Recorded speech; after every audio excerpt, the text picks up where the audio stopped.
Bien, mis amados hermanos, la historia de la humanidad a lo largo, desde el primer hombre, después de la caída, claro, hasta ahora y hasta el último hombre que nacerá antes de la venida de nuestro Señor Jesucristo, se han hecho una pregunta. Una pregunta que quizás en algún momento ustedes se han hecho, quizás serán también en algún momento. ¿Cuál es el propósito por el cual los hombres estamos aquí en la tierra? Quizás se pregunten, ¿no? ¿Cuál es mi propósito de mi vida en esta tierra? Y es una pregunta fundamental en cada persona, hermanos, en cada ser. Si una persona no sabe la respuesta a esta pregunta, va a vivir con toda esa inquietud a lo largo de su vida. Y el día de hoy quiero que entiendan cuál es el propósito por el cual el Señor nos ha dado vida y estar en esta tierra. Nosotros los cristianos tenemos claramente la respuesta en las Escrituras, ¿verdad? No solamente vemos la respuesta quizás en nuestra mente, en nuestras ideas, sino la vemos en las Escrituras, las Sagradas Escrituras. Tengamos presentes, hermanos. Y el significado de nuestra existencia, hermanos, es la gloria de Dios. Para la gloria de Dios el Señor nos ha creado. Todo lo que existe, hermanos, fue creado, el universo entero fue para la gloria de Dios. Y nosotros ahora, hermanos, unidos a Cristo Jesús, como creyentes, podemos cumplir ese significado de nuestra existencia, la gloria de Dios. Porque la gloria de Dios, hermanos, es pues vivir conforme a su voluntad. Es vivir bajo sus mandamientos, es vivir según lo que Él desea, según sus preceptos. No conforme a nuestros deseos, hermanos, eso tengamos presente. Pero en medio de esa verdad, hermanos, que es fundamental entender que vivimos en esta tierra para la gloria de Dios, es importante entender también que hay situaciones complejas que podemos pasar. Duras de sufrimiento quizás, que muchas veces nos preguntamos, ¿de qué manera podemos nosotros en medio del sufrimiento vivir para la gloria de Dios? Que ahora estoy enfermo, o estoy teniendo pruebas, o que quizás estoy en bancarrota económicamente hablando. ¿Cómo ahora le puedo darle la gloria de Dios? Una pregunta, es justa, sí, pero vamos a ver la respuesta, hermanos. Pero quiero dar una introducción con el ejemplo que tenemos, hermanos, de un hombre que vivió para la gloria de Dios. ¿Quién? Nuestro Señor Jesucristo. Estamos en el Evangelio de Juan, pero quiero hacer una introducción con algunos pasajes, hermanos, y quiero que me acompañen. Por ejemplo, vayamos, por favor, al Evangelio de Mateo, capítulo 16. Y vamos a ver cómo esta verdad se enfatiza, hermanos, que vivir para la gloria de Dios aún en medio de ¿qué? Del sufrimiento. Mateo, capítulo 16, versículo 24 al 26. 24 al 26. Dice: Entonces Jesús dijo a sus discípulos: Si alguno quiere venir en pos de mí, niéguese a sí mismo, y tome su cruz y sígueme. Porque todo el que quiera salvar su vida, la perderá.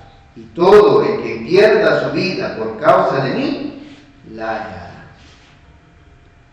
Este es un buen contexto, amados hermanos, en cuanto a que nosotros queramos hallar la respuesta o ver el significado de nuestra vida. Hallar el significado de la vida, hermanos, es que negarnos a nosotros mismos y vivir para otro. ¿Para qué? Para Dios. Pero en cuanto al sufrimiento, mira lo que dice en unos versículos. El versículo 21 y el 22 de Mateo 16. Porque está revelando a nuestro Señor Jesucristo lo que iba a sufrir, ¿verdad? Las aflicciones, la tribulación que iba a pasar. Dice, 21. Desde entonces comenzó Jesús a declarar a sus discípulos que le era necesario ir a Jerusalén. ¿Y qué más dice, hermanos? Y padecer mucho de los ancianos, de los principales sacerdotes y de los escribas, y ser muerto y resucitar al tercer día. Entonces Pedro, tomándolo aparte, comenzó a reconvenirle diciendo: Señor, ten compasión de ti, en ninguna manera esto te acontezca. En otras palabras, hermanos, Pedro le dice al Señor: Señor, piensa en ti, por favor, ¿cómo vas a permitir que le pase a ti? Pero no ese es el significado, hermanos.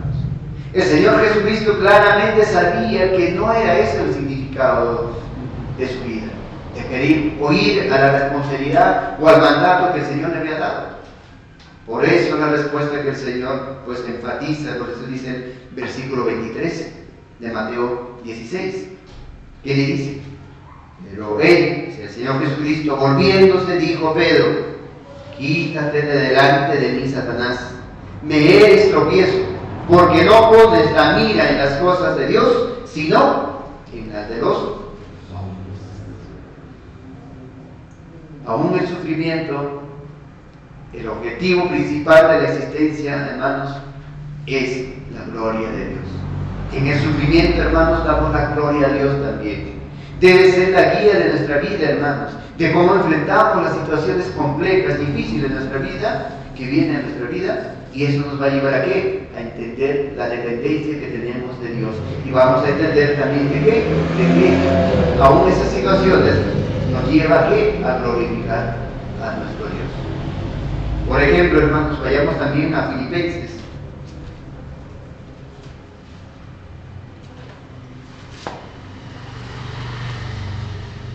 Filipenses capítulo 1.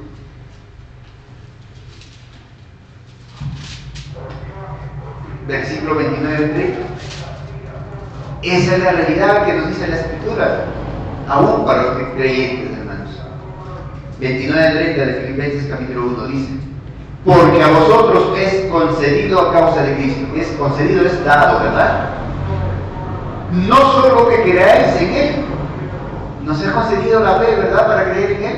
¿Sí? ¿Qué más dice? Sino también que padezcáis por Él. 30. Teniendo el mismo conflicto que habéis visto en mí, y ahora oís que hay en mí. Así que, hermanos, dentro de la vida, dentro de la existencia, el sufrimiento no está fuera del propósito de dar la gloria de Dios. El apóstol Pablo, en 1 Corintios, capítulo 10,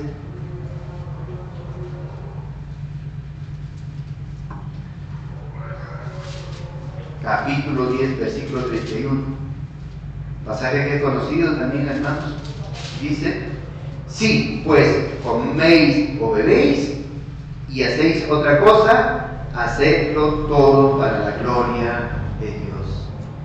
Y en un contexto está hablando de renunciar a sus propios derechos, hermanos.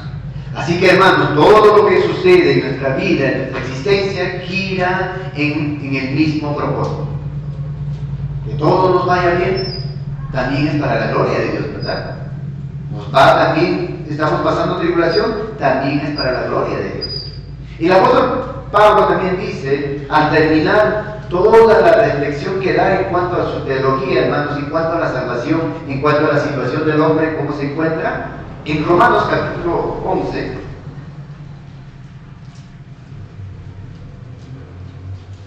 después desde el primer capítulo, primeramente hacer ver, ¿verdad?, la situación de cada persona, de cada ser humano. Luego revela a Cristo, la manera como el Señor nos salva, nos habla también de la elección, y al final de todo eso, hermanos, ¿qué hace? Mira cómo termina, Romanos capítulo 11, versículo 36. Porque de Él, y por Él, y para Él, son todas las cosas. A Él sea la gloria por los siglos. Amén. Así que, mis amados hermanos, en medio del sufrimiento que llega en nuestra vida, glorificar a Dios sigue siendo el punto y el foco principal que nosotros debemos, hermanos, tener en cuenta. Bien, hermanos. Ahora sí, vayamos por favor al Evangelio de Juan. Juan ha escogido, sabemos, hermanos, recordemos 7 señales, ¿verdad? 7 obras maravillosas que el Señor Jesucristo hizo cuando estuvo en su ministerio aquí en la tierra. Ya hemos estudiado 6 de estas señales. Voy a recordar rápidamente, hermanos, no vamos a ir a los textos, pero sí. La primera señal, hermanos, es que cuando convirtió agua en vino. La segunda señal, hermanos, fue que sanó al hijo de un noble, de un funcionario del rey, ¿verdad? La tercera señal, sanó pues a un hombre paralítico que llevaba 38 años siendo paralítico. La cuarta señal, hermanos, es la alimentación a más de 5,000 personas. La quinta señal también es que caminó sobre el agua y fue a sus discípulos. Y la sexta fue que vimos en el capítulo 9 que sanó al ciego de nacimiento, ¿verdad? Entendiendo después a qué nos apuntaba, hermanos. Y cada uno de estos puntos y significados de estos hechos maravillosos que tenían, hermanos, el énfasis en cuanto a la persona de nuestro Señor Jesucristo. El Señor estaba dándose a conocer. El Señor estaba diciendo: yo soy Dios, yo soy el Mesías, yo soy el Cristo prometido del Antiguo Testamento, y estas son las señales que estoy haciendo. Todo apuntaba a mirar a Cristo, a la persona del Señor Jesucristo. Sí, iba siendo más evidente, más claro, ¿verdad? Pero el hombre que hizo lo rechazó. En el día de hoy vamos a empezar a estudiar, hermano, la séptima señal. Y esta séptima señal es el más grande de todo lo que había hecho, hermanos. Y Juan la escoge como el cúspide de la señal antes, porque sabemos que después de esto, una señal que es, pues, podríamos decir, el más, hermanos, es la resurrección de Cristo.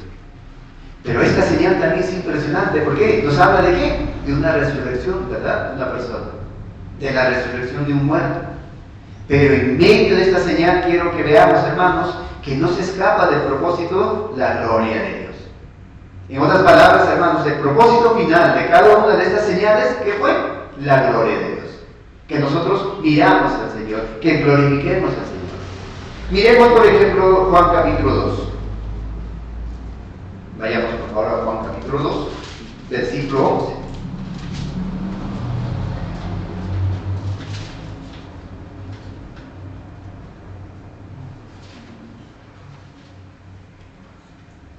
Este principio de señales hizo Jesús en Caná de Galilea y manifestó su gloria, y sus discípulos creyeron en él.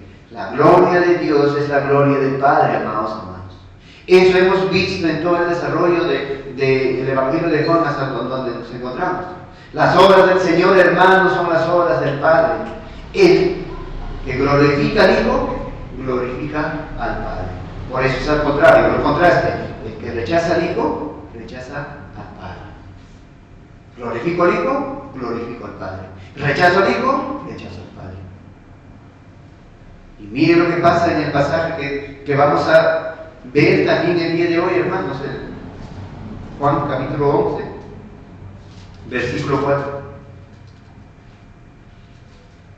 Juan capítulo 11, versículo 4, donde dice: oyéndolo Jesús dijo: esta enfermedad no es para muerte, sino, dice, ¿para qué? ¿Cuál es el propósito? Para la gloria de Dios, para que el Hijo de Dios sea glorificado por ella. Dice entonces el objetivo de esta obra que va a realizar nuestro Señor Jesucristo. Ahora, este capítulo 11, hermanos, esta es la última señal que tiene una característica distinta a las otras señales, hermanos. Es que las otras señales siempre era primero la señal y después venía cuál era el objetivo. Pero aquí el Señor revela primero cuál es el objetivo y después va a ser esa señal. Eso es importante, hermanos. ¿Ya? Hay que ver eso. ¿Cuál es el fin? ¿Cuál es el objetivo que se daba después de la señal? En este caso el Señor dice que antes de que revele o detalle cuál es la señal, dice el objetivo, ¿verdad? Para la gloria de Dios. Para que el Hijo, dice, sea glorificado en esa obra. El apóstol Pablo dice de forma maravillosa también, hermanos, esa obra que vino. Vayamos por favor a Filipenses capítulo 2. nuestro Dios, nuestro bendito Cristo. Nuestro bendito Cristo, hermanos. Filipenses capítulo 2, versículos 6 al 11, se revela, hermanos, de dónde vino y para qué vino. Filipenses 2, del 6 al 11 nos dice: el cual, ¿quién está hablando? Cristo. El cual, siendo en forma de Dios, no estimó a ser igual a Dios como cosa a qué aferrarse, sino que se despojó a sí mismo, tomando forma de siervo, hecho semejante a los hombres. Y estando en la condición de hombre, se humilló a sí mismo, haciéndose obediente hasta la muerte y muerte de cruz. Por lo cual Dios también le exaltó hasta lo sumo y le dio un nombre que es sobre todo nombre, para que en el nombre de Jesús se doble toda rodilla de los que están en los cielos y en la tierra y debajo de la tierra, y toda lengua confiese que Jesucristo es el Señor, para la gloria de Dios Padre. Para la gloria de Dios Padre. Su misión de Cristo era para la gloria de Dios Padre. Su muerte fue para la gloria de Dios Padre. Sus aflicciones fue para la gloria de Dios Padre. Hermanos, también es el propósito de nuestra vida, nuestra existencia, hermanos. Porque hemos dicho una y otra vez, hermanos, y si yo hiciera la pregunta a la iglesia, les hiciera a ustedes, ¿por qué Dios predestinó para salvación? La iglesia ya debería tener la capacidad, hermanos, de responder: nos predestinó primeramente para ser con su Hijo Jesucristo. Y ahí tiene muchas implicaciones que estamos aprendiendo en el principio regulador de la adoración. ¿Para qué nos salvó el Señor? Para que le adoremos, ¿verdad? Le rindamos culto, y eso es para la gloria del Señor. Romanos capítulo 8, vayamos por favor. Romanos capítulo 8. Romanos capítulo 8, versículo 29, hermanos. Dice: porque a los que antes conoció, también los predestinó, para que fuesen hechos conforme a la imagen de su Hijo, para que Él sea el primogénito entre muchos hermanos. Así que, hermanos, si algo podemos nosotros ver en cuanto a la vida de nuestro Señor Jesucristo en su ministerio terrenal, es que era buscar la gloria de Dios, la gloria del Padre. Eso era su misión, hermanos. Ahora, al finalizar este capítulo 10, hermanos, el Señor Jesucristo, vimos, ¿verdad?, que sale de Jerusalén.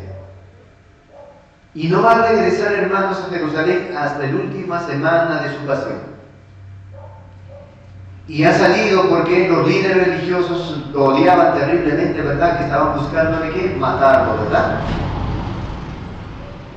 Ellos tenían ese propósito porque lo odiaban, lo aborrecían. Así que el Señor ha salido de Jerusalén y está al otro lado del Jordán, donde inició su ministerio. Vayamos ahora sí, hermanos. Juan capítulo 11. Leamos el versículo 1 y el 2. 11, 1 y 2. Estaba entonces enfermo uno llamado Lázaro de Betania, la aldea de María y de Marta su hermana. María, cuyo hermano Lázaro estaba enferma, fue la que ungió al Señor con perfume y le enjugó los pies con sus cabellos. Y nosotros, cuando leemos este pasaje el día de hoy, hermanos, nosotros no sabemos por qué Juan hace ese énfasis en nuestras Biblias, que se encuentra en paréntesis, por qué enfatiza a María que ungió al Señor, ¿verdad? En nuestro estudio de Juan, que estamos teniendo estos ya 10 capítulos que hemos estudiado, estamos entrando al capítulo 11, no hemos encontrado este relato de que María derrama, ¿verdad?, un perfume y con sus cabellos dice enjugar los pies del Señor. Es más, este relato, hermanos, recién se va a ver en el capítulo 12 de Juan. Así que la pregunta, ¿por qué Juan coloca esta expresión que está en paréntesis? Y es por esto, hermanos, que el Evangelio de Juan es el último libro que fue escrito. Los otros evangelios ya estaban siendo difundidos en ese primer siglo. Así que los receptores del Evangelio ya conocían los otros evangelios sinópticos, como se conoce Mateo, Marco y Lucas. Que ahí también se revela lo que hace esta mujer, lo que no dice con nombre propio. Pero aquí Juan sí lo dice con nombre propio. Vayamos, por ejemplo, a Mateo capítulo 26. Mateo capítulo 26.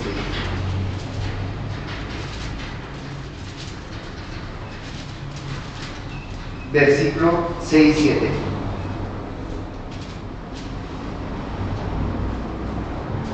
Estando Jesús en Betania, Lázaro, ¿de dónde dice era? De Betania, ¿verdad? En casa de Simón el leproso, vino él una mujer con un vaso de alabastro de perfume de gran precio y lo derramó sobre la cabeza de él, estando sentados a la mesa. Y lo mismo dice Marcos, hermanos. Ahora, ni el Evangelio de Mateo, ni el Evangelio de Marcos, hermanos, nos dice quién era esta mujer, ¿verdad? No dice María. No dice el nombre, ¿verdad? No revela el nombre. Pero Juan sí nos dice, que está en paréntesis en el capítulo, en el versículo 2, María, cuyo hermano Lázaro estaba enfermo, fue la que ungió al Señor con perfume y le enjugó los pies con sus cabellos. La iglesia ya conocía, hermanos, ya conocía quién era esta mujer. Por eso que Juan hace énfasis para que sepan de quién está hablando. Y Lucas nos va a adicionar, hermanos, algo más sobre esta familia. Vayamos por favor a Lucas capítulo 10.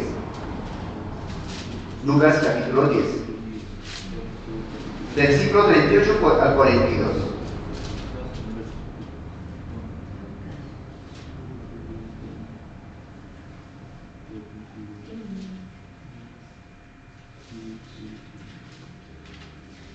Lucas nos dice ya, nos da un poco más, ¿no? Nos da algo más para ver de esta familia. Dice 38. Aconteció que, yendo de camino, entró en una aldea y una mujer llamada Marta le recibió en su casa. Esta tenía una hermana que se llamaba María, la cual, sentándose a los pies de Jesús, oía su palabra. Pero Marta, que se preocupaba con muchos quehaceres, y acercándose dijo: Señor, ¿no te da cuidado que mi hermana me deje servir sola? Dile pues que me ayude. Respondiendo Jesús le dijo: Marta, Marta, afanada y turbada estás con muchas cosas, pero solo una cosa es necesaria, y María ha escogido la buena parte, la cual no le será quitada. Así que Marta y María la conocían, hermanos, pero Lázaro no le conocían. Por eso que al inicio de este evangelio, hermanos, de Juan capítulo 11, dice: estaba entonces enfermo uno llamado Lázaro. Y el versículo 3, leamos, hermanos. Enviaron pues las hermanas para decirle a Jesús: Señor, he aquí, el que amas está enfermo. Aquí nos hace ver algo muy importante, hermanos. Ellas confiaban en el Señor Jesucristo. Ellas tenían fe en el Señor Jesucristo. Ellos sabían que el único que tenía que hacer ellas era pues comunicar al Señor Jesucristo que su hermano estaba enfermo. Que sin duda Jesús iba a hacer algo. Quiero resaltar algo, hermanos, de la fe de Marta y María, que en cuanto a la persona del Señor Jesucristo, es que al Señor Jesucristo no le dicen qué tiene que hacer. No le dice, ¿verdad? Lázaro, mi hermano, está enfermo, tú lo amas, quiero que vengas a la casa para que lo salves. No lo dicen. Solo le mandan a decir de que, le dan el aviso de que pues Lázaro estaba enfermo. Ese era el mensaje. Hoy en día, hermanos, cuando se acercan al Señor, no hacen una petición al Señor como diciendo, Señor, si está en tu voluntad, pues concédeme lo que te pido. Sino más bien, ¿cómo se acercan? Dándole órdenes, ¿verdad? Y eso es triste, hermanos. Cuando nosotros nos acercamos al Señor, debemos acercarnos como Él es, hermanos, el Rey, y clamar misericordia. Y esto es importante resaltar, hermanos, en cuanto a la fe que tenía María y Marta hacia el Señor Jesucristo. Versículo 4 de Juan 11. Oyendo Jesús dijo, esta enfermedad no es para muerte, sino para la gloria de Dios, para que el Hijo de Dios sea glorificado por ella. La gloria de Dios en medio de la tribulación de los suyos, hermanos. Muchas personas toman Romanos 8:28 que dice, y sabemos que a los que aman a Dios todas las cosas le ayudan a bien, y esto es, a los que conforme a su propósito son llamados. Y ustedes saben, hermanos, el énfasis que hacen ahora en el día de hoy es que todo nos va a ir bien. No, ahí dicen que todo nos va a ir bien. Eso no es lo que dice el pasaje, hermanos. Porque después, en el mismo capítulo, hermanos, el apóstol Pablo nos dice algo muy importante. Vayamos por Romanos capítulo 8. Romanos capítulo 8.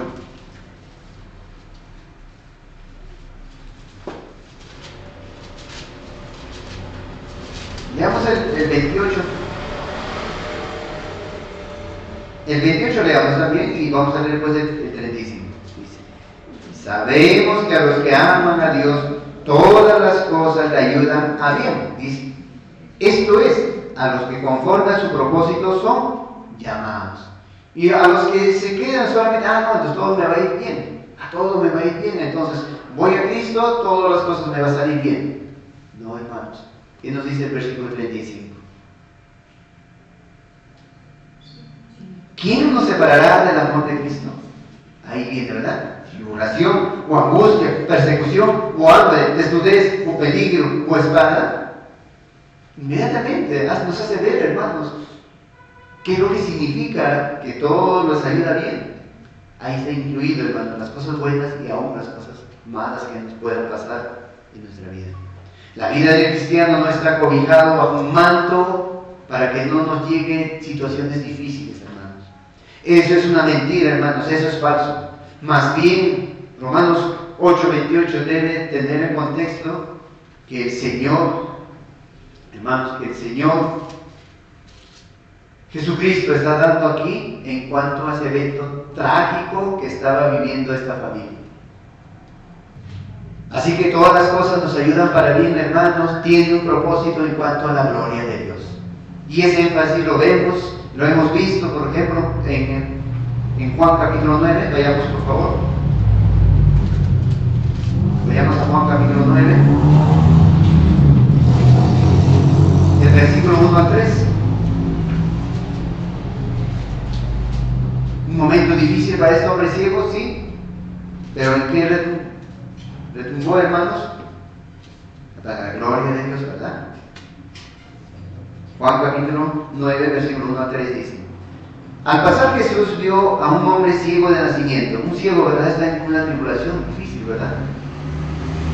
Y le preguntaron sus discípulos diciendo: Rabí, ¿quién pecó, este o sus padres, para que haya nacido ciego? ¿Qué dice la respuesta del Señor? Respondió Jesús: no es que pecó este ni sus padres, sino para que las obras de Dios se manifiesten en él.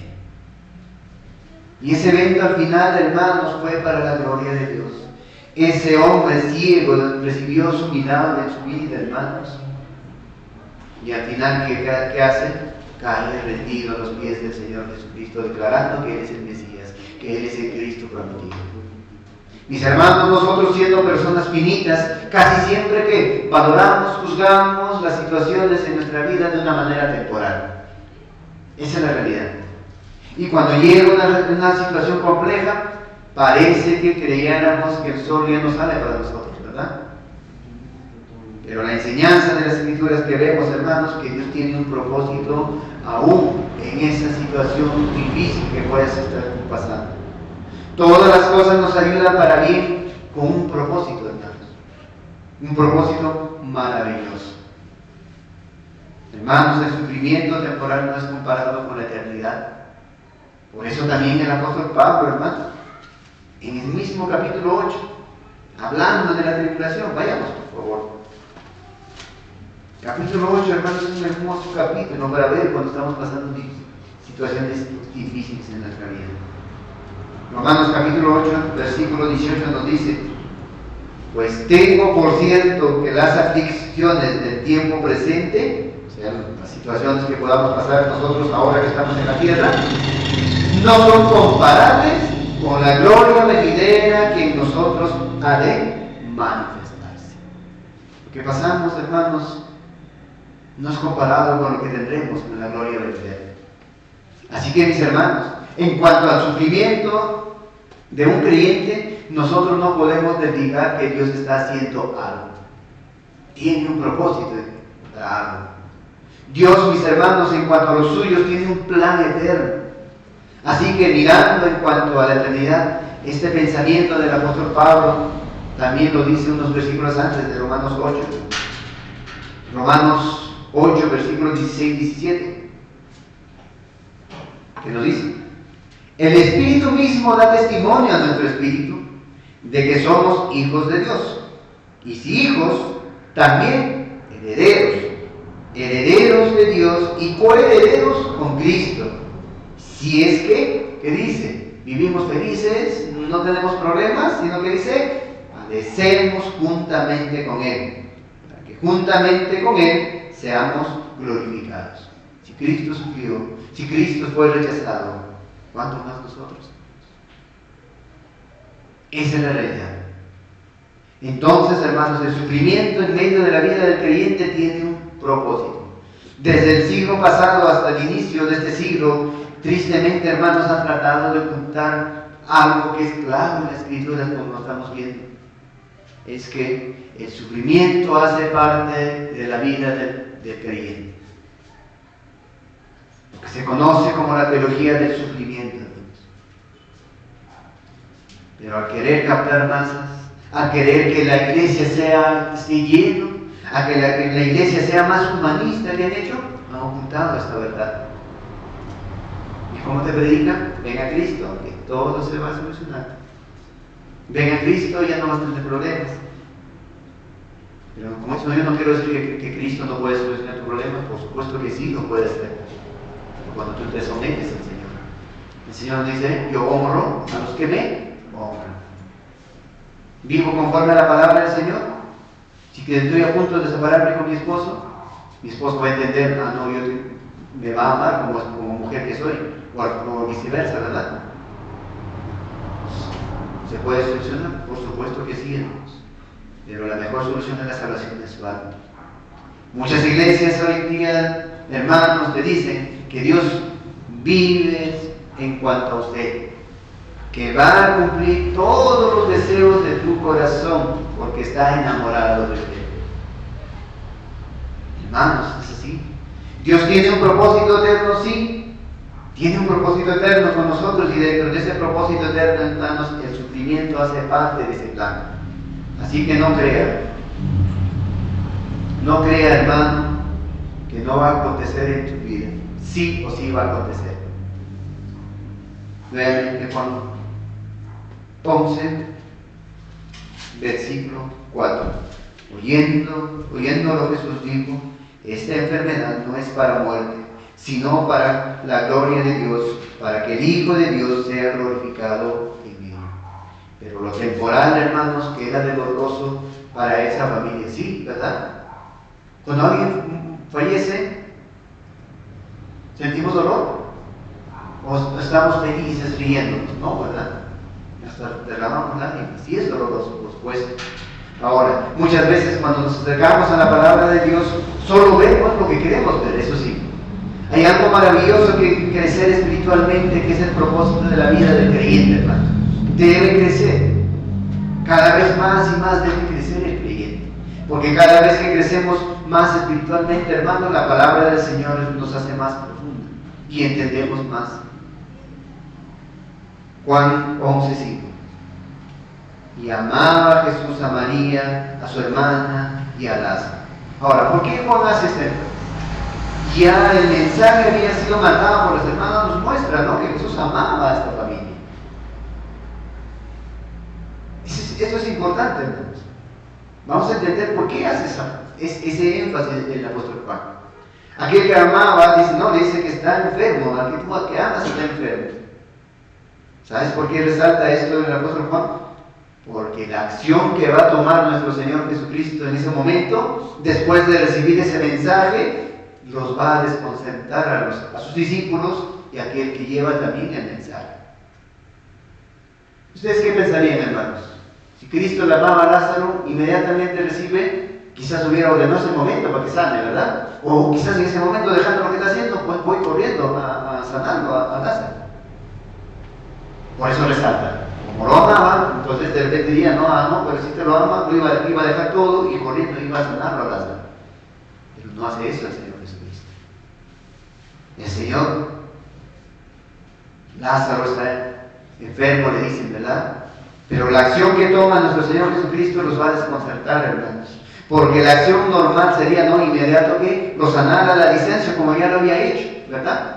O salir corriendo hasta Betania para sanarlo a Lázaro. Y esa era la perspectiva también que tenía María, hermanos. Juan capítulo 11, versículo 32. No lo vamos a ver hoy día, en las próximas enseñanzas vamos a ver eso, hermanos. Dice, María, cuando llegó a donde estaba Jesús, al verle se postró a sus pies diciendo, Señor, si hubieses estado aquí, no habría muerto mi hermano. Pues ese era su pensamiento. Si nos ama Jesús a nosotros, hay que avisarle, inmediatamente va a venir a sanar a Lázaro.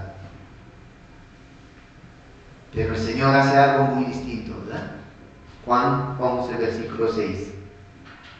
Cuando oyó, pues, que estaba enfermo, se quedó 2 días más en el lugar donde estaba.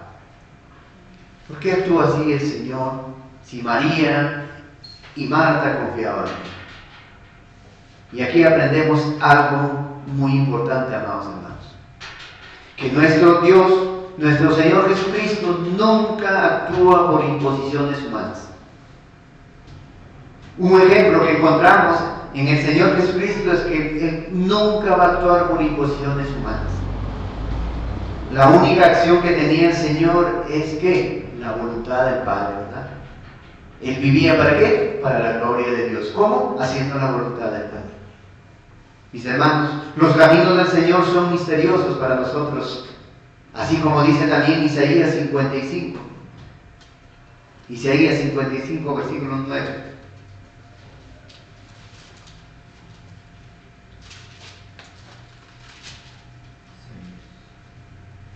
Isaías 55, versículo 9, porque sus caminos son misteriosos, hermanos. ¿Qué dice? Como son más altos los cielos que la tierra, así son mis caminos, más altos que vuestros caminos, y mis pensamientos más que vuestros pensamientos. ¿Por qué, hermanos? Porque Él es infinito, y nosotros somos finitos. Precisamente, hermanos, confiar en Dios es saber quién está en control, y que hay un propósito en medio de las situaciones difíciles que pasamos. Y eso nos lleva ¿a qué? A confiar cada vez más y más. La voluntad de Dios siempre trae como consuelo y el beneficio mayor para los suyos, hermanos. Escucha esto, hermano. Lo mejor de la situación compleja que vivía esta familia no era que Jesús vaya corriendo ¿a qué? A sanar a Lázaro. Lo mejor para ellas no era que el Señor lo sanara quizás a la distancia. Eso no era lo mejor de Dios lo que iba a hacer en esta situación, hermanos. Porque muchas veces, en la mayoría de las veces, lo que nosotros pensamos como lo mejor que debería hacer el Señor no está ni siquiera cerca de lo que Dios va a hacer, ¿verdad? A veces pedimos algo, inmediatamente nos responde el Señor, porque estamos pensando que va a ser así el Señor, pero en sí, el Señor responde conforme a su voluntad, en su tiempo. O sea, el Señor su tiempo es perfecto, por supuesto, en control de todo. Cuanto más en el sufrimiento también, hermanos. Pero confiar en Dios, hermanos, es precisamente saber que Él está haciendo lo mejor en cuanto a nosotros. Si estamos orando, no nos responde porque el Señor tiene un propósito. Que sigamos perseverando en esa oración, ¿verdad? Si estamos orando por nuestros hijos no se convierten. ¿Cuál es el propósito? Puede ser, hermanos, que sigamos perseverando, ¿verdad? Mis hermanos, el propósito de nuestro Dios es acrecentar nuestra fe, nuestro conocimiento. No es que seas feliz. Ahora la felicidad se halla en cuanto a vivir para Dios, hermanos.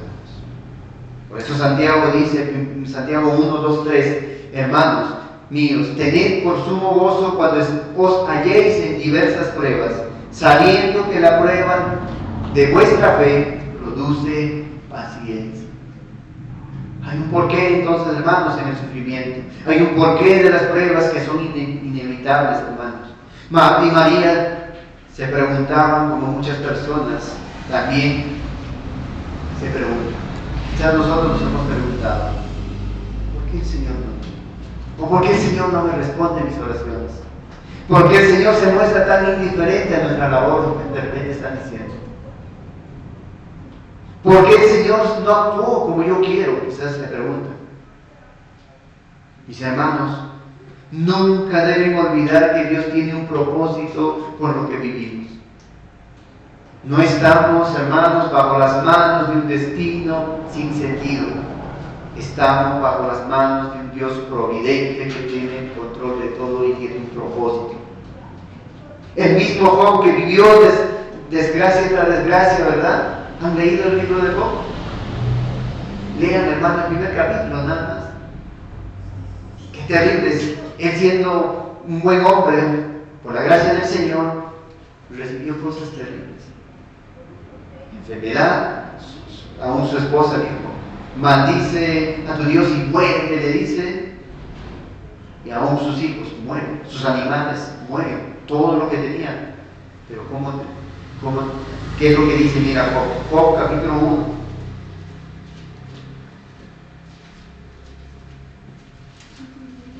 Job capítulo 1, versículo 22.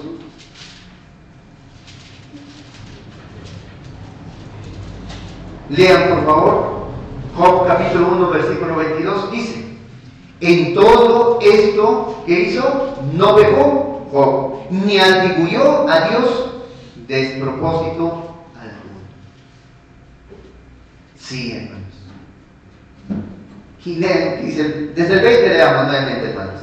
Entonces Job se levantó y rasgó su manto y rasuró su cabeza y se postró en tierra y adoró.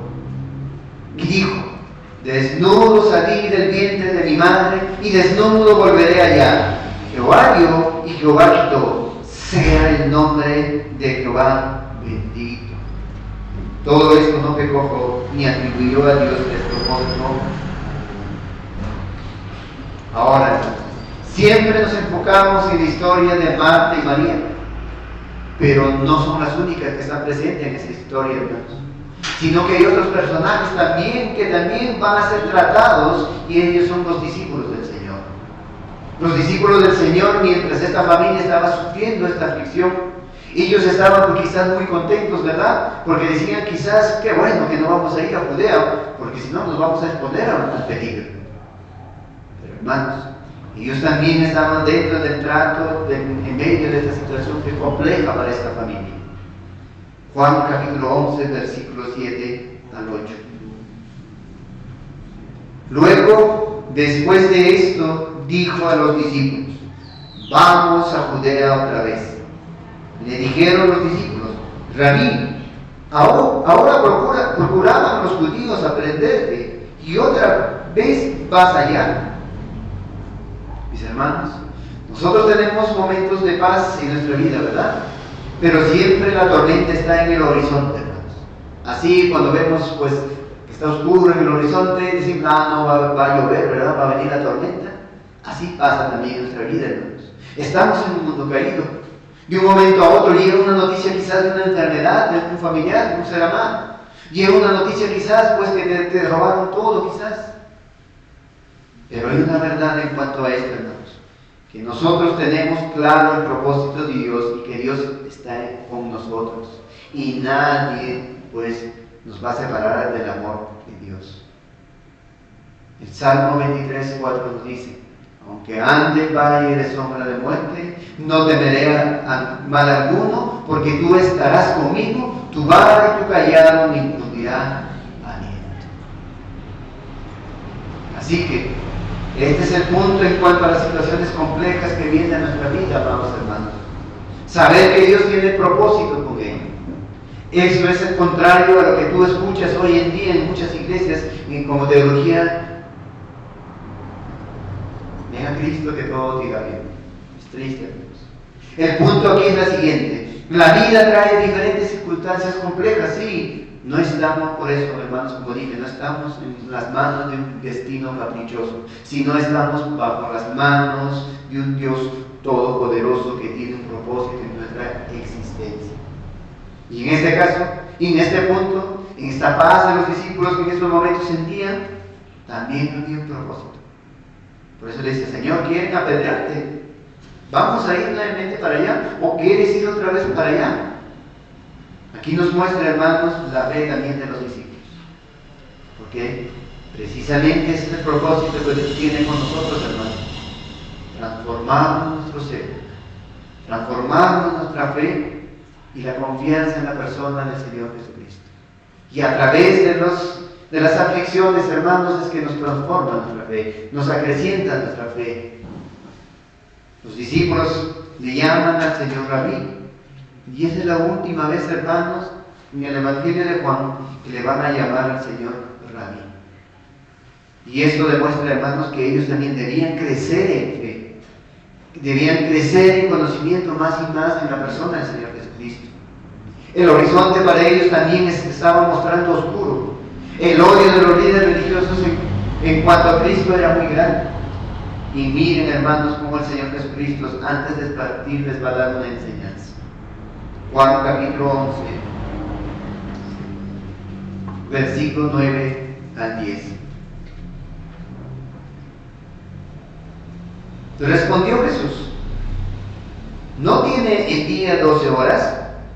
El que anda de día no tropieza, porque ve la luz de este mundo.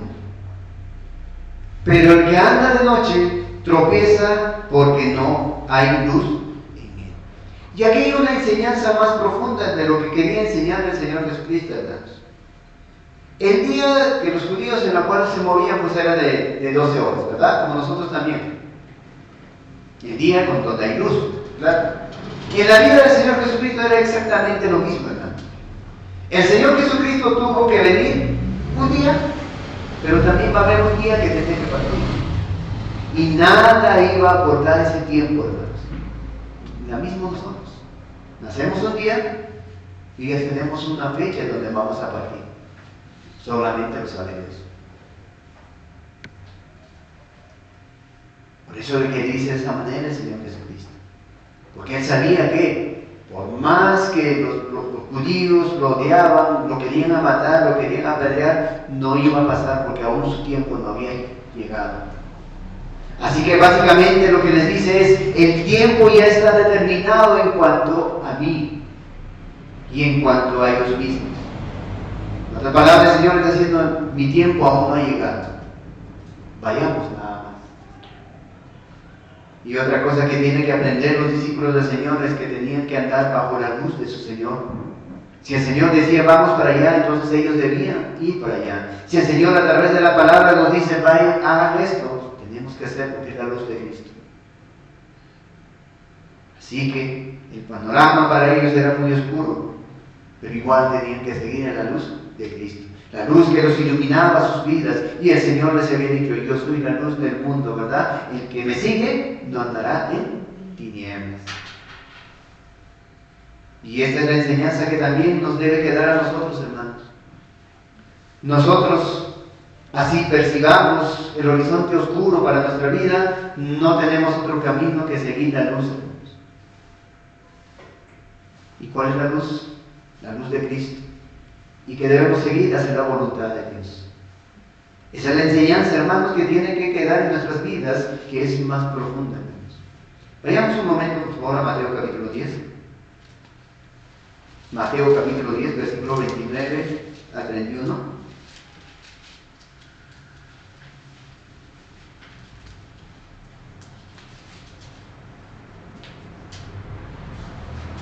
Dice: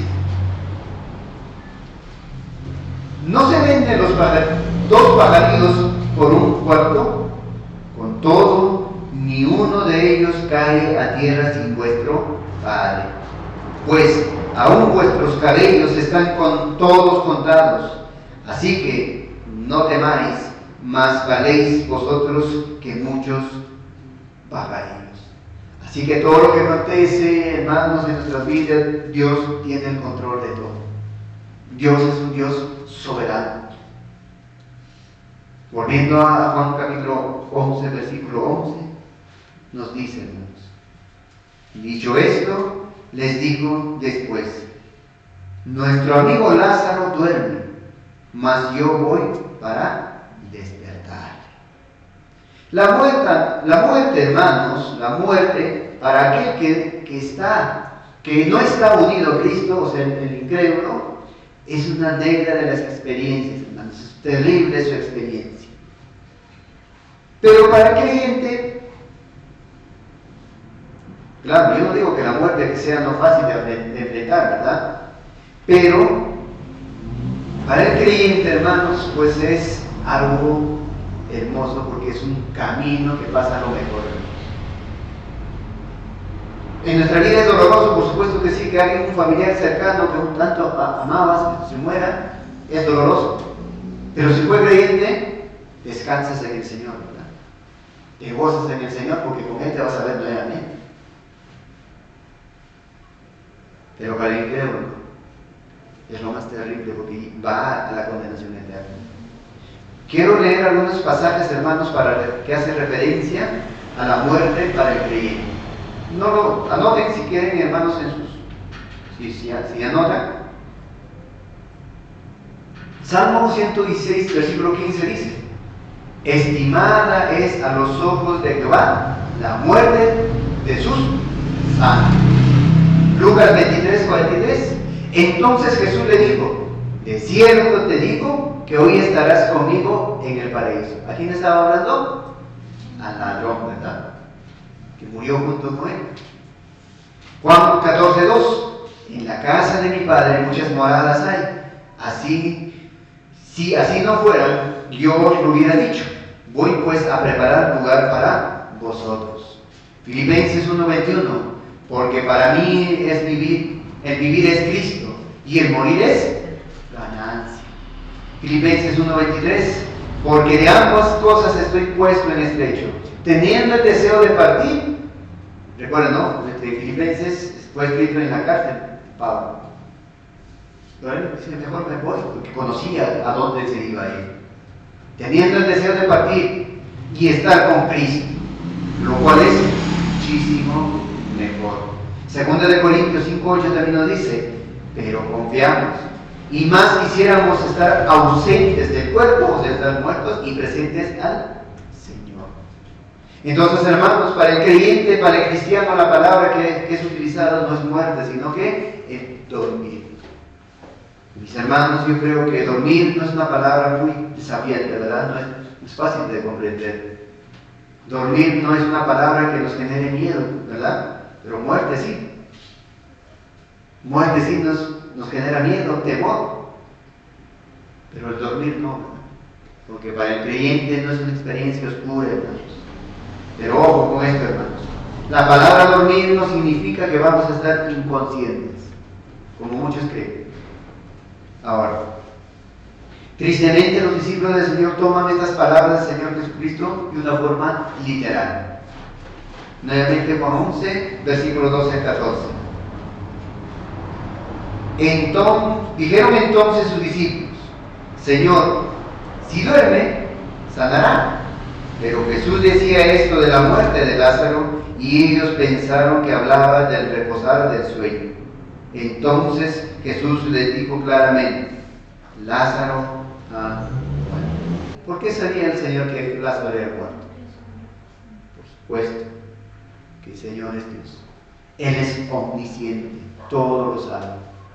Él sabía cuando Lázaro había muerto.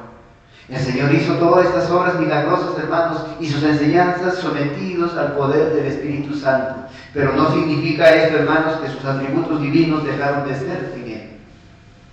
¿Sí? Porque si pensamos de esa manera, hermanos, pues diríamos que cambió.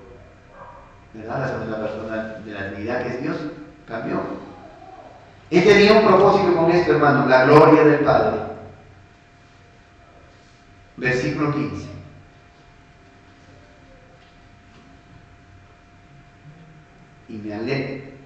Y me alegro por vosotros de no haber estado allí, para que creáis.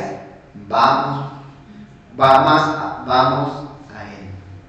Me alegro por vosotros que Lázaro está muerto. Nos preguntaríamos, ¿verdad? ¿Cómo puedes alegrarte que Lázaro haya muerto? Pues, hermanos, la muerte de Lázaro será un evento, hermano, un solo evento. Una ocasión, ¿para qué? Para la gloria de Dios. Pero lo fundamental era lo que iba a acontecer en cuanto a esa situación, hermanos. Y lo que iba a suceder en toda esa situación es lo que dice nuestro Señor Jesucristo en el versículo 15. Y me alegro por vosotros de no haber estado allí, para que creáis, más vamos a Él. ¿Cómo que creáis? Mis hermanos, la fe debe acrecentarse día a día en cuanto a la persona del Señor Jesucristo. Mis hermanos, una de las mejores herramientas para esta situación, para que crezca nuestra fe, es la tribulación, el dolor, el sufrimiento. ¿Por qué? ¿Por qué? Porque es una de las mejores herramientas para acrecentar la fe de las personas en el Señor Jesucristo. Porque la fe significa confianza en alguien. La fe es la confianza en el Señor Jesucristo. No tenemos capacidad propia, dependemos de Él, y eso es fe. Proverbios 38:9 dice: vanidad y palabra mentirosa aparte de mí. No me des pobreza ni riquezas, manténme del pan necesario. No sea que me sacie y te niegue y diga: ¿quién es Jehová? O que siendo pobre hurte y blasfeme el nombre de Dios. Y esa es la muestra, hermano, lo que sucede en el corazón de las personas cuando todo le va bien. Por eso el dolor y la tribulación es una de las mejores herramientas, hermanos, que Dios utiliza. ¿Para qué? Para acrecentar nuestra fe, para que crezca nuestra fe. Ahora, todo lo que traiga como resultado del crecimiento de la fe es maravilloso. Por eso esta séptima señal, hermanos, aquellos que estaban involucrados en medio de esta séptima señal que el Señor iba a realizar, iban a crecer su fe, iban a conocer más al Señor Jesucristo. Así que la demora, entonces, aunque pareciera cruel, porque dice: me alegro, ¿verdad?, por vosotros que pues no haya ido a sanar a Lázaro. Realmente el Señor está expresando que estaba interesado en ellos. ¿Por qué? Porque les iba a dar una enseñanza profunda, hermanos. Así que hay una armonía perfecta entre el fin principal, que es la gloria de Dios, hermanos, y lo bueno que recibimos, que somos nosotros los elegidos. Siempre hay una excelente armonía. Y terminemos, hermanos, esta predicación con el personaje que es bien maravilloso en cuanto a este tema. Y no es casualidad que esté allí, hermanos, y no es casualidad que Juan revele a este hombre, el conocido Tomás. Y este personaje, con esas características de alguien que sin lugar a dudas pues crece en su fe más y más, ¿verdad? Porque al final del Evangelio de Juan, en Juan capítulo 20, versículo 28-29, nos habla aún la duda que tenía este hombre, Tomás, pero con ese evento que ve en ese momento, de todo lo que acontece, de esa resurrección de Lázaro, la resurrección de Cristo que se presenta ahí delante de él, ahí recién que exclama, ¿verdad? Juan capítulo 20, versículo 28 al 29 dice: entonces Tomás respondió y le dijo: Señor mío y Dios mío. Jesús le dijo, porque me has visto, Tomás, creíste. Bienaventurados los que no vieron y creyeron. Entonces, en cuanto a este progreso, hermanos, de la fe, que es el objetivo en este momento del sufrimiento, aparece este personaje, ¿verdad? Y como todos lo ve y dice, Juan capítulo 11, versículo 16. Dijo entonces Tomás, llamado Dídimo, a sus condiscípulos, vamos también nosotros para que muramos con él. Esta es una expresión, hermanos, de resignación. Ya, ¿qué vamos a hacer? Vayamos. Moriremos. Pero rescatamos algo de Tomás, hermanos. Dice, vamos, ¿verdad? No sale corriendo. Aunque más adelante vemos que todos se escapan después, ¿verdad? Huyen, ¿verdad? De Cristo. Pero en ese momento dice, vamos también nosotros para que muramos. Porque sabía, si iba allá, los judíos lo odiaban, a Cristo de repente lo iban a apedrear. Pero el Señor ya lo está preparando. Todo tiene su tiempo. No, aún no es mi tiempo, pues vamos. Y eso deberían confiar en el Señor. Su fe debería estar creciendo de sus discípulos también. Y precisamente, hermanos, en las próximas enseñanzas vamos a ver lo que acontece de este evento. La resurrección de Lázaro, y donde también nos va a decir que Jesús es la resurrección y la vida. Esa es la esperanza que tenemos nosotros como creyentes, hermanos. Cuando partamos a la presencia del Señor, un día resucitaremos también. Nuestro cuerpo resucitará, hermanos. Seremos glorificados y estaremos en la presencia del Señor. Aquel que no conoce a Cristo, que no está unido a Cristo, también resucitará. Por supuesto que sí. Pero no para estar en la presencia del Señor, sino para la condenación eterna. Con cuerpo y alma irás a la condenación eterna y sufrirás por toda la eternidad.